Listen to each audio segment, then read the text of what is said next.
online. Today we're going to talk about what online mentoring is. I'm going to explain the benefits of it. And then I'm going to go through in detail the curriculum that we've used and briefly discuss the pedagogy. Next slide.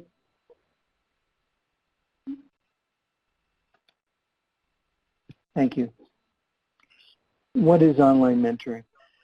This is a picture taken of the students that we did. They were visiting at the National Faculty Meeting in July. We had the students live online, and they discussed with the attendees at the presentation how the online mentoring works for them. And it was really very interesting because the students were more comfortable talking online than the attendees in the room. It took them about 15 minutes, and then they really got into it. And with this online mentoring, what we do is we have a brief presentation. Sometimes it's done by the instructor, by the chair. Sometimes it's done by the students. It goes 10 to 15 minutes. After that, following that, we have active work sessions where the students practice what they've been doing. And then we have another factor that goes in this one. We have actually combined two committees. So there are 2 chairs involved and 2 groups of doctoral students. And what the students have found and the faculty have found is that they get real benefits of working with other doctoral students and other chairs because they get different perspectives. And things that the student finds it's scary in the beginning, they get very comforting because they find out none of their fears are unique. The other students accomplish the same things, and they learn from each other how to get through it. Some days the students, Christina on the left, she did a presentation on EndNote. Another one did one on referencing software. And the students, once they saw it, once they got to practice it, the fear went away. It worked out really very well. Okay, next slide. Great. Before we move on, Bob, I'm just going to actually mute everyone on the line because I'm still hearing some background noise. Yes. So I'm going to mute the line quickly, and then, Bob, you'll just hit #6 to unmute yourself. The leader has muted your line. To unmute your line, press #6. Okay, Bob, are you there? Bob, are you there? I'm here. Okay, perfect. All right, go ahead. That's right. Now, Melissa? Yep, we can hear you. Oh, okay, good. Thank you. All right. So for everybody there, you're spending an hour of your time. Why do you want to be here? The big thing about e-mentoring is that it's a smart way to do this. When I started doing the online learning with my students, what I was finding out when I started doing the mentoring, I was struggling in the beginning. I was doing a lot of remediation, and I was finding that my edits of the students' proposals were half content, and I was spending as much time doing copy editing. The worst part of it was that they weren't learning. They would do the copy editing and correct their mistakes with the APA, and then the next edit, it would be repeated the same thing. And this was going on over and over. And I was just doing this for every individual student and taking a lot of time, and it wasn't getting the benefit of what the student wanted and what I needed. And I realized that I could scale this whole thing up by moving to a weekly online mentoring, which we call a get-together, going through these things with the whole class, but then not just going through it, giving the students the opportunity to practice.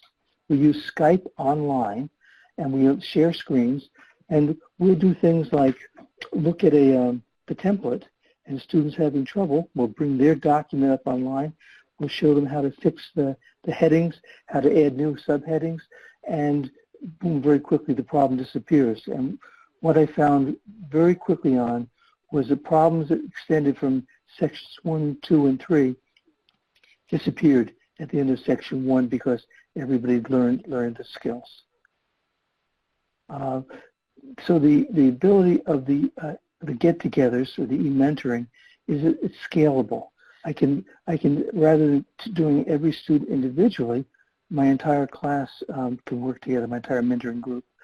Now, when I say mentoring group, these Monday classes that we do are strictly voluntary, and students have work and night classes and things like that, so they have no requirement to attend.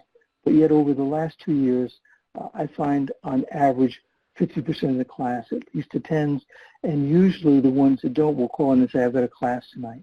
So the point was to find that the material we were giving and the classes were worth their time.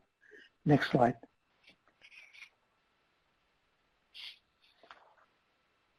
So the benefits for the student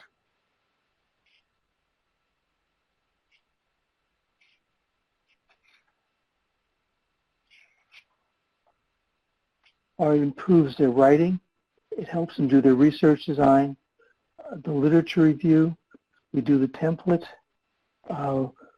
we show them how to use tables and figures.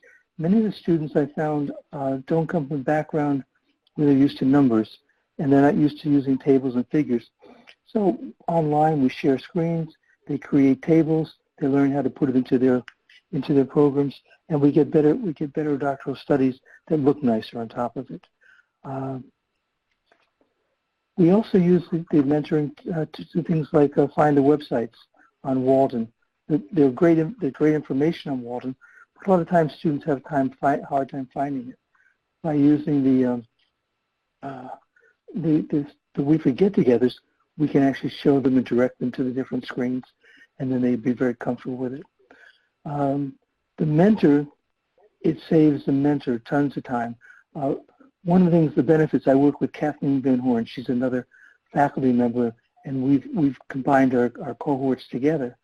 And Kathleen and I actually get together online with the students, and they get the benefits of 2 mentees, and as a mentee, I get the benefit of working with her, and she gets the benefit of working with me. We have different skills, and it works out great. For the students, it removes their isolation. For the mentees, it removes our isolation. We get to work as groups. For the committee, it hasn't been a big benefit for the committee because the second committee members have to ask themselves, why would they bother doing this? It takes their time, and they're not getting paid for it. So a lot of time the second committee member doesn't get really involved. But the biggest thing, faculty collaboration, it removes the isolation for us. Next screen. Okay, I'm going to quickly just go through now and show you the weekly seminars. In order for the students to show up for 2 years, had to be perceived by them as being valuable. So we worked very hard in developing a curriculum that is practical, covers every aspect of the doctoral study, and gives them the opportunity to practice it, and is also fun. So I'm going to go through the curriculum very quickly now, one after another, and then we'll have questions. Next. Okay. We set up a form and style review in which we go through the major elements of the doctoral study. Next. Then we set up a little quiz, just a fun quiz, and the next week we get together and we do the quiz, and the students, we reinforce them to make sure that they've remembered what they've seen. Next. Do a lot of time-saving things with Word and templates. All of you who are faculty members and are doctoral students know the template can be a challenge. Students working on Word, on Macintoshes and PCs with different versions of software can drive them crazy. And what we can do by putting this on a video conference and sharing screens, the students can actually bring up their templates, bring up their papers, and we can show them how to fix their template headings, format problems, things like that. Saves them huge amounts of time. We also teach them tricks like when they go from the proposal to the final study, how to use global searches to find the present tense, future tense, change it to past tense. and things like that, that save them a lot of work. And by the time they get a little into their second section, they've gotten really very good with both the technology and with using the word, and they go faster. Next. Next, thank you. Same thing, a lot of them have some confusion with citations, so it takes no time at all to put them up on the screen, have people work through them. We give examples of correct citations, then we'll give some wrong citations and have them identify what's wrong and how to fix them. And pretty soon, citations aren't a big problem. Next. APA challenge, we will get together and we'll have the students come up with erudite APA questions. And then they'll ask them each other and in the class, and we'll see who knows them and who doesn't. And what happens is they learn, they pick up that way very quickly, and the APA becomes simple. It's no longer a big problem. Next. This has been one of our very successful things that's worked out. What we do is we first go through it in the class. We give a brief presentation, 10-minute presentation on the guidelines. We use the guideline forms and the materials from Walden, and we explain what are the key elements of the guidelines, how many parts, how many sentences, use numbers, one paragraph, all the basic things. Then we show 2 model abstracts and go through, and the students discuss and go through why these abstracts are good. And then the students get to volunteer, and students put their own abstracts up. And then the class that now knows what to look for with the abstracts goes through and gives the students guidance on how to improve their abstracts. And what we're finding is that the more mature students who have been in the program longer begin to take over leadership roles, and they will work with other students outside of class to help them with their abstracts. And we're getting much better quality abstracts and less time going back and forth with the URR and the CAO in the final study. Okay, next slide. And the students, when they come in, they're always very afraid of the abstract. And the students who have gone through the CAO and the URR abstracts feed into that. They'll tell them in no uncertain terms just how detailed they have to be and what they're looking for. And so the students will, they thrive on this abstract view, and they see real benefit. Next. We have a few questions coming in through the comment box. Would you like to address those now, or do you want to finish this portion of the presentation? Let me finish this, and I'm going to open it up so we can both we'll answer the questions on the chat, and we'll do audio at the same time. Okay. Okay. Next slide. Okay. This was one of the things that we did to make the class fun and a real learning experience. We told the students to pick, they divided themselves into 4 teams of 3 students each, and they had a week to come up with the most erudite questions on any element of the project study they wanted. It could be APA, it could be template, it could be methodology, you name it. And they worked together on their own outside of class in a team, and on Friday they gave their questions to the other team that was their competition. The other team then got to work all weekend to answer their questions, and then on the Monday we had our get-together, and the students faced off one team against another to get the winner for this whole thing. And to make it even more fun, Kathleen and myself, the 2 chairs in this, we formed a team and we played against them as well. To make it even more fun, the winning team was going to be awarded $15 gift certificates to Amazon. So the competition was fierce. It was fun. The entire class, 90% of the students showed up for this. And by the time we finished, they'd covered whole areas of the project study in one afternoon, and they'd spent a week on their own studying for this kind of stuff. Okay, next slide. A number of the studies, a number of the classes will deal with how to save time and money by reducing the number of reviews. Students get frustrated by getting the reviews over and over from the committee and back to the URR. And so all of these things are geared at how to save the students time, how to graduate them sooner, and get them productive working outside with a doctorate in their hands. Next. Again, we went through the technology tips. It really is amazing that the PCs and the Macs and the different softwares can be so confusing. And once they start working together and once they can see it online live, and if you've never done sharing screens, it's a great learning tool. Makes all the difference in the world. Next slide.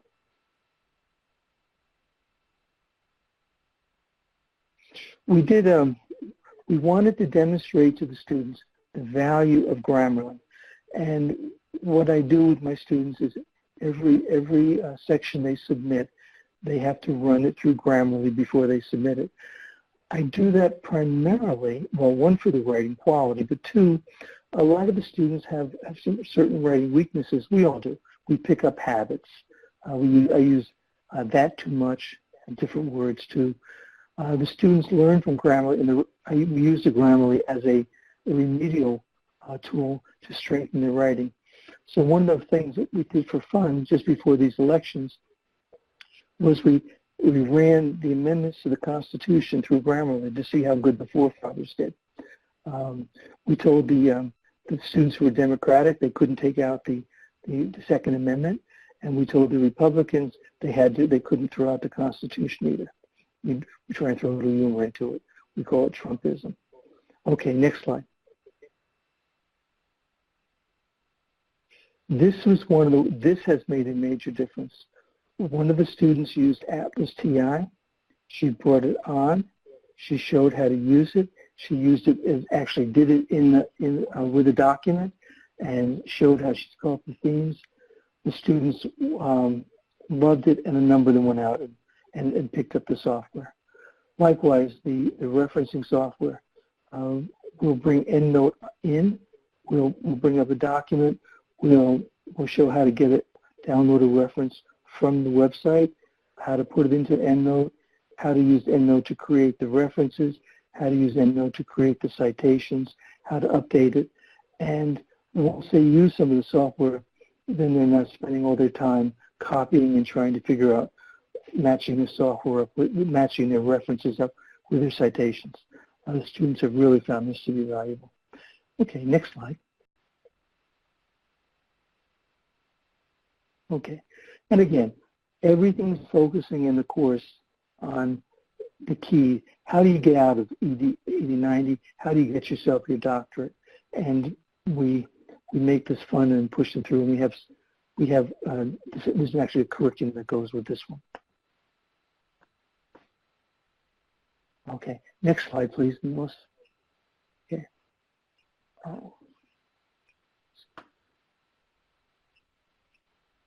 There we go.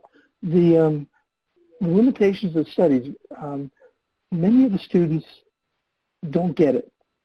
They haven't done a lot of research, and they'll do their study with 5 students in their local college, and they'll think that it applies to the entire universe. And by giving examples and working groups, and students who have been through this toward the end give feedback to other students, and we get much better writing from this. The same thing with the implications too. We just did an implications class yesterday, and the students understand much more now about how tentative they have to be in doing their implications. And again, we're not doing this one student at a time. We get to it with students from 8 or 10 students at one time. Okay, next slide. Same thing with statistics. They all take qualitative studies because they don't want to do statistics, but we give them some quick online examples and show them how to use it, and it makes it more comfortable. One student in particular just needed some p-values in her study to justify the significance. She didn't understand p-values. After a quick class with other students, she did. Next slide. And again, making charts and tables, there's a smart way and there's a not so smart way. We show them how to use the table feature in Word to make tables that line up very easily, and at the same time we give them experience and practice in following the Walden and the APA style guide, so their tables are in the correct format with the headings in the right place, the italicized, the caption, the capitalization, putting in the sources, things like that. Okay, next slide. Getting evidence, next slide.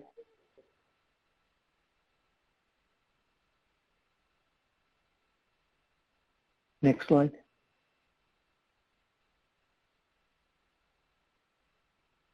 We spent a lot of time in the methodology giving examples of all the different parts. And one of the, it all starts to fit together too. I said we talked about a template and technology. In the methodology, the students learn early on how they can put in subheadings to clarify the methodology. So if they've done a pilot study, they put in the subheading, make it very clear how it fits in. If they've got participants who are faculty, students, parents, administrators, they'll put little subheadings in for each of the groups, which makes their study more clear. And at the same time, they'll also add in some tables and figures that break up the text. Next slide. Okay, this was a really popular one we did.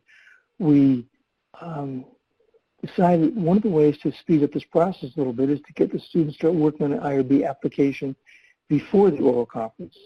So we gave a class, broke the IRB application into 3 sections, and then the students worked each week on each, we went through each section, students worked on each section on their own, and in 3 weeks we got through the IRB application, a rough draft, long before they ever got to the IRB application stage.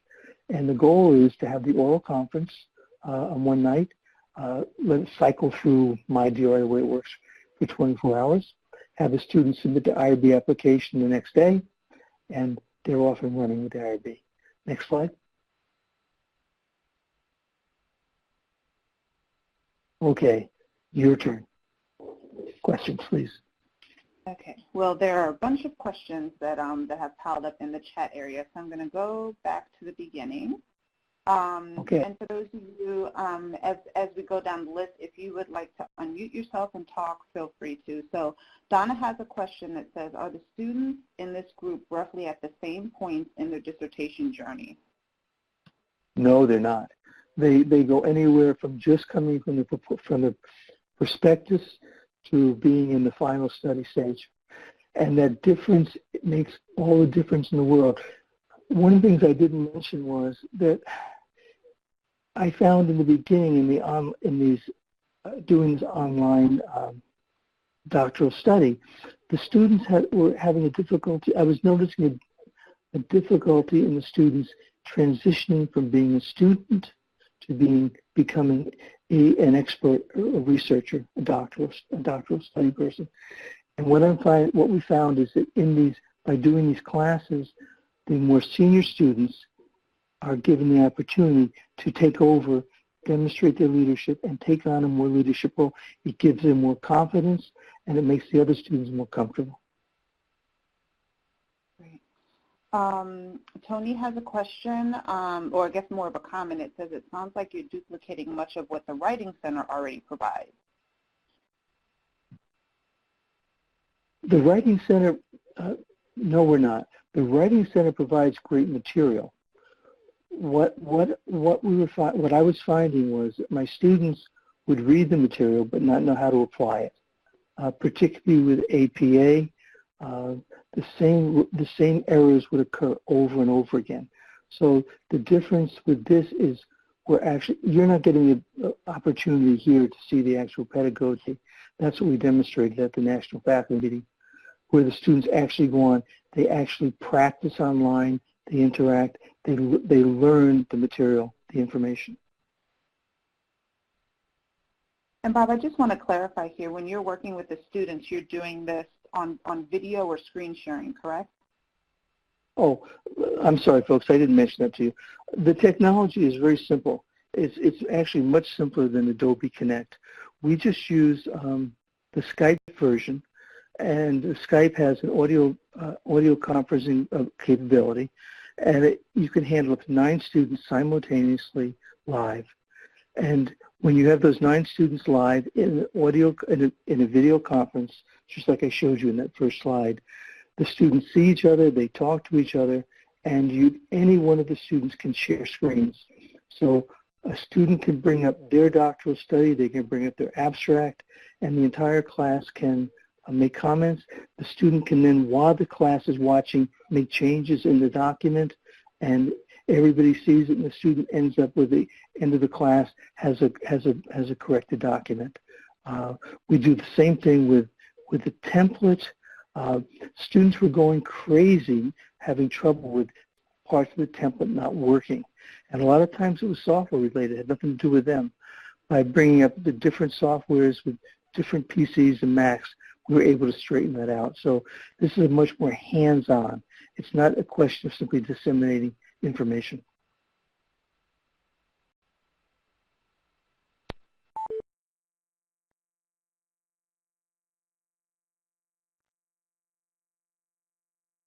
Other questions, comments?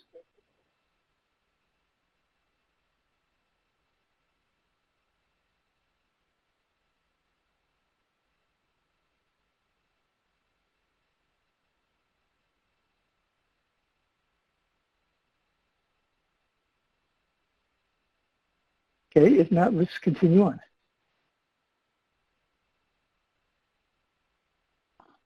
Melissa, can you get the next slide, please?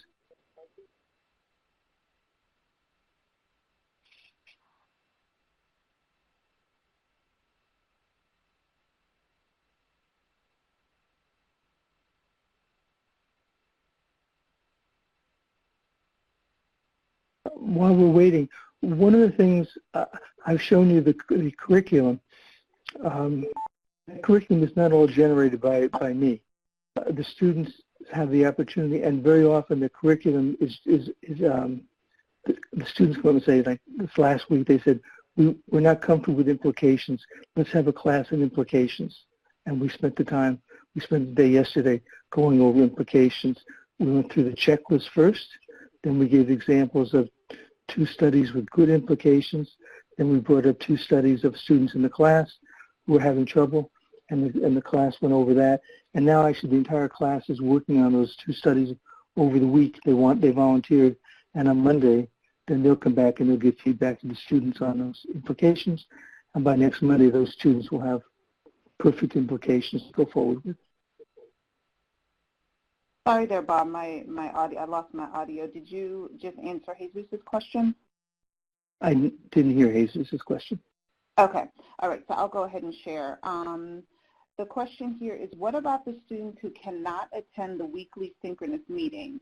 Would they feel left out or behind? Wouldn't they feel at a disadvantage over the students who were able to attend? And then how do we justify the differences in the learning, achievement, and preparation for those students? That's a really good question, and we covered that, Jesus. All the materials, the curriculum that I've showed you, the topics, all the curriculum goes out to the students before the class. So they got yesterday. They got the checklist item. They got the 2 model implications, and then they got the 2 student implications that needed work. They have the opportunity to do that separately. But another side benefit of this that I found is my students tend to call me now all the time. I use the hour get together, we do the class, but after the get together, the students will stay on and individuals do progress reports. And we try to get weekly progress reports. Where are you? How's it going? Just to keep them involved. And so any student who can't attend the class, he or she and I will then go through this separately if they have any questions. Okay. And just to clarify, Bob, when you are able to meet with those students separately, would that be in the video sharing in Skype? That's a really interesting observation, Melissa. When we first started this, just getting students to call in was, or me call students, they weren't comfortable. They hadn't done an awful lot of that. That became more comfortable. Once we started the audio conferencing, initially we wouldn't use the audio for some of them. They would just they would not put the audio on, the video on. Sorry, we'd use the audio. I had one student who had had some radiation treatments and so had some hair loss. Did not use the video, and that was perfectly fine. Nobody even noticed the difference. There's a picture up there when it pops up. To go back to your question now, the students, the obvious way is to call me. They tend to prefer to call on Skype where they can show their study. If I've done a review, they say, look, here, this is your comment. I don't understand this one. And a lot of them prefer actually the video where we're having a conversation back and forth. But again, it's up to the individual students. Some are more private, and that's fine. But they become much more television personalities. So we have the next question is from Miranda. And she shows, I did something similar, and it was really tough to get students together and to find areas that would apply to all students. Numerous times I ended up talking to a single student. I have now gone to developing asynchronous materials I can share with the students when they need it, and lots of referral to writing centers, to the Writing Center. I found the same thing at the beginning. This was new, and the students, what they say, give it out and they will come. They didn't come right away. It developed slowly, and they had to be convinced that what they were getting was something they couldn't just get on their own. And one of the things that really developed was the bonding, not just with me, but with their fellow doctoral students. They weren't alone. And for everybody that I'm talking to right out here, talking to you right now, you know what I'm talking about.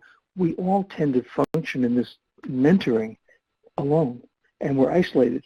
And the students feel the same way. And this kind of class gave them the opportunity to come together and bond. My students are much more comfortable. They'll call on a Friday or Saturday, and I'm welcome to do that. And we don't spend a long amount of time, but what happens is they stay connected, they stay bonded, and they don't disappear. So many students in the past, they get behind, then they get anxious, then they're fearful, then they don't want to call you because they feel like they're failing. This is keeping them close in, like a bunch of chickens, little nesting hens, keeps them from getting into that position in the first place. Next question is from Igondu. How do you differentiate student needs? Even students who enroll first in a given quarter come in with different skills. Yeah, and the skills differences, as all of you know, you're my colleagues, they're enormous. You'll get the occasional one that is a fluent writer, and others that just really struggle. And so you've got this huge differential. And one of the things that I say personally is, it's wonderful to have open enrollment and have students come in that don't write well. That's laudable. But it's not laudable for them to graduate and get a doctorate and not be able to write, and so, or do research. And so, yeah, it's a struggle to handle all the differences, and that's where using the students in teams and getting them to work with each other makes all the difference in the world. Many times they're more comfortable working with a peer. There's less stress involved. But yes, we have to recognize that there are huge differences. And it sounds like you answered Igandu's second question, which is, so do you batch the students based upon their needs? And it sounds like that's what you just said you do. Actually, the students will, they get to know, because it's audio conferencing, and the video isn't as essential for them seeing each other, but that does help. they get to know one another. And when they get to know one another, one of the senior ones will volunteer and say, yeah, I did this, this is a problem, this is how I did it. Or two or three will get together and say, we're all having trouble with this. What did you do? And they start to work together. And you see this sharing, and it removes the isolation factor significantly. Okay. The next question is from Donna, and what course is this where you use this method? I'm not familiar with the course number. I only work with those students who are working on their dissertation. That's what this is. In the program I'm in, it's called 8090. It's a doctoral study. It's doing the project study. And Tony's question, and I guess this is probably further down in the presentation, it says, it sounds like you're replicating what the Writing Center Research Center does. They have methodology office hours that are synchronous and IRB office hours. Are you suggesting the chair replicate all of these resources? Oh, I'm not suggesting the chair do anything. This is just a technique that I've been using with my students. One, because I don't end up having to replicate the same thing 10,000 times over and over with individual students. I find they learn faster with it. Half of our courses are directing, half of the sessions we have direct the students to the Writing Center and to the different Walden resources.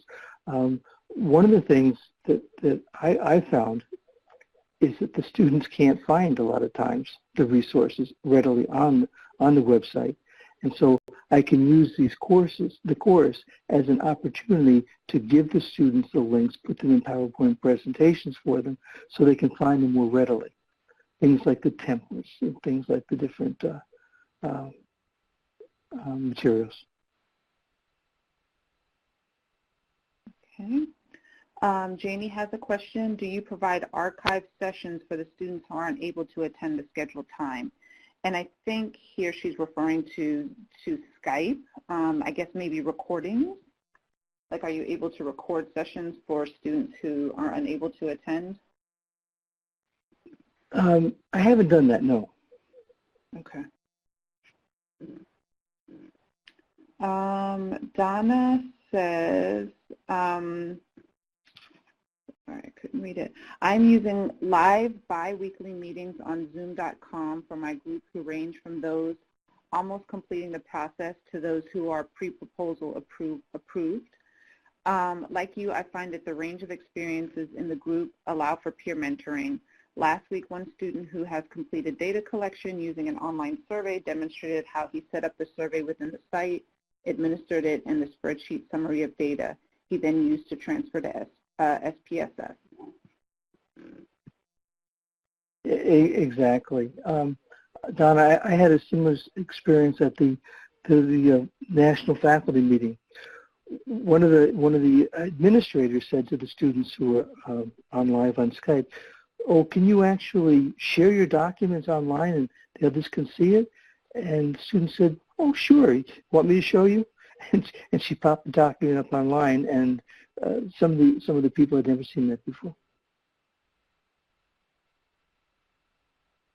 And it looks like Miranda shared that the peer mentoring aspect is one of the most interesting. I encourage this by actually suggesting certain people work together on certain topics and issues.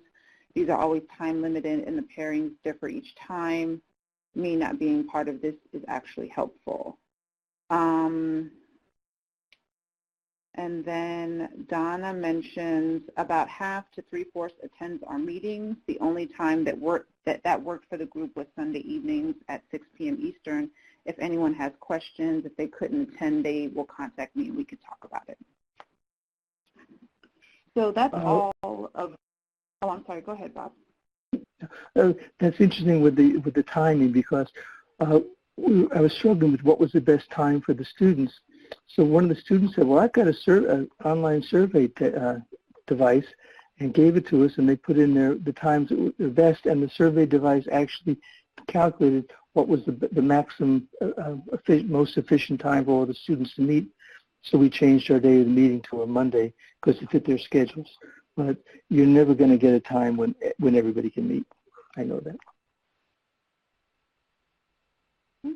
Those looks like all of the comments and questions that are posted in the chat area. So if anyone has additional questions or thoughts or comments, feel free to add those now, or you can also feel free to unmute yourself by pressing #6 on your phone if you would like to speak.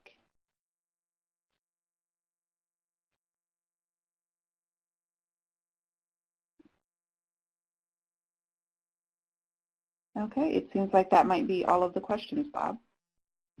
Okay, I've got 2 seconds to finish up then. If you hit the next slide. The online mentoring, I do it across the United States, but before I started working at Walden, I did this on a global basis. And in June, I had to be away for 2 weeks. We went to Russia. And so we decided that we were not going to cancel our weekly get-togethers. So we did a weekly get-together, one from Finland, and one I did from Russia with them at 3 o'clock in the morning on the lounge in a boat, going down the Volga River from St. Petersburg to Russia. The class got to see the rising Russian sun at 3 a.m., and it was one of the most really cool bonding moments you can have with a group of students. Next slide, please. Okay. The kind of online get-togethers mentoring that several of you are doing and that I'm doing, it makes no difference whether it's within state, within the nation, or within the entire world. They all, it goes exactly the same. And the more students you have, the more cultures you have, the richer this kind of thing becomes. Now, why would Walden ever want to do this at this particular time? Well, because the markets are changing. There's new competition. There's a dwindling market in the United States. And there's a new market developing because terrorism has reduced the availability of student visas. And so students that want to come to the U.S. to get a degree from an accredited institution, which is critical for students from countries that are not accredited, which is most of the developing world and a lot of Africa, our degrees are worth much to them because it's their ticket to move to another country. So they want American education. We could, with a doctoral program, get students toward the end of their doctoral program, when they're getting ready to write their doctoral study, and bring them into our program and do exactly what I've demonstrated here and what a lot of you are doing, and have a whole new market. Next slide. The film that I made available to you, here it is. I'm just bringing it up. Thank you. All right, can you see the screen? Can you see it, Bob? Okay. So, I can, yes. Just for everyone on the call, we had some audio issues with the video, so it's going to play on mute while Bob narrates what's sort of going on here. I taught in the Pacific for 10 years at the University of the South Pacific, and my specialty was distance learning, and so they didn't have any distance learning in the Pacific in those days, and so I started working with doing it with the 10 different Pacific Island countries, and these countries are tribal. The leader is called a Ratu, the people are called villagers, and the Ratu makes all the decisions. So the students were not used to asking questions. They just took notes, teachers talked. It was a real question whether distance learning would even work in the South Pacific. So I developed a course with a UNESCO grant, chemistry, which is about the worst course you can take to start with to pick. It's hard to do online. And we offered the course to Fiji, Vanuatu, and the Solomon Islands to students who had no skills with computers and had never been in an online anything. They didn't even have TV in most places. And we did the course, and we wanted to see how it would work. And if you listen to this tape, the students went crazy. They said, give us more online courses. They're cheaper. They don't make us go from home, and this is so much better. An interesting thing was in the other courses, they were correspondence courses. They send these packages out. That's how they did it in those days. And the students would fill them out. But once a week, they would come into class and they would get into school, and they would have a tutor that would go over the homeworks. And I offered an online tutor for them in this section also. The students at the end of the course said, we want the online tutor. They're there whenever we need them. They talk to us. The tutors in the school just talk at us. This fella lived in a village. You'll see his chickens going by. It took him an hour a day to run down the dirt road just to get to his school bus. We broke an axle on our truck taking us up to the village to see him. It was really hard to explain to the university why we broke the axle. This is what's out there in the rest of the world. But today, with the global education, they need this.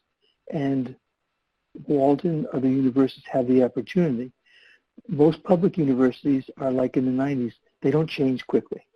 Walden's more corporate. They can if they have the vision to do it. The experience has been in this film and in my time in that the people are dying for it. And the only solution for these countries in the future is to have education for more of their people. With that, I would like to thank everybody and say that the online mentoring can be a great advantage for students and committees. However, there is one caveat. If you do this poorly, if you don't do the curriculum right, if you don't do the pedagogy right, if you don't have good assessment, it can be a negative. You don't want all faculty doing this. You want certain faculty who have skills in it, and you want to check them out, and you also probably better pay them for it. This market niche with the global doctorate, as far as I know, no other universities have identified that niche yet, and it'll be interesting to see who the first one is that picks up on it. So I want to thank you for the time. I really wish we could have talked and had some video, but technology doesn't allow it here. So with that, thank you everybody for your time, and please send me any comments. Well, we did have one more question that I see from Donna that says, did these students meet as a group at a common location or individually in their homes or some other site? Which students are we talking about? My doctoral students or the ones you saw? I believe it was the ones in the video. In the video, they had to go to the university to get access to the computers in those days. We're talking 2008. That's how the technology was then. And then within like a year or 2 years, it exploded, and the internet got better. It got cheaper, and they could take it. They could do it from home or from other places. Okay, great. Well, thank you so much for this presentation, Bob. Everyone is saying thank you and great presentation on the chat. I thank you all for attending. And just so you know, you can expect an email from me sometime tomorrow. I'll send out a copy of the presentation as well as a link to this recording.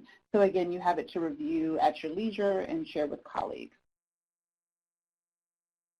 All right. Thank you, everyone. Thanks again, Bob. Appreciate it. Thank you. Bye-bye. Bye.